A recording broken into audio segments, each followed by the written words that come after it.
Madiga reservation పోరాట సమితి ఏర్పడి 30 వసంతాలు దాటిందని ఆత్మకూరు ఎంఆర్పీఎస్ మండల ఉపాధ్యక్షులు కృష్ణ మాదిగ అన్నారు.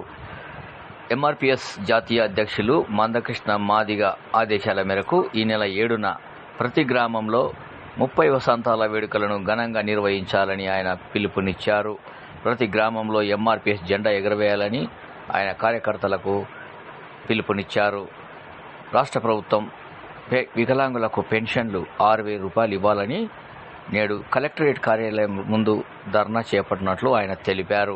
జూలై 7న జరిగే సభతోటి క్యాన్సల్ అయిన కారణంగా రేపొద్దున ప్రతి గ్రామంలో కూడా ప్రతి జెండా ఎగరేయాలని చెప్పి ఎంఆర్పీఎస్ తరఫున మన గౌరవనీయులు మందకృష్ణ గారి ఆదేశాల ప్రకారం ప్రతి గ్రామంలో కూడా ఎంఆర్పీఎస్ జెండా ఎగరేయాలి, దండోర జెండా ఎగరేయాలి. కాబట్టి ఆ మాదిగల ఆత్మగౌరవాన్ని కాపాడుకోవాలి కనుక దాన్ని ఉద్దేశించి అన్నగారి ఆదేశాల ప్రకారము ప్రతి గ్రామంలో జెండా కార్యక్రమాన్ని విజయవంతం చేయాలని ప్రతి ఒక్క మాదిగ బిడ్డలను కోరుతూ అన్నగారి ఆదేశాలను తూచ తప్పకుండా పాటించాలని కోరుకుంటున్నాను.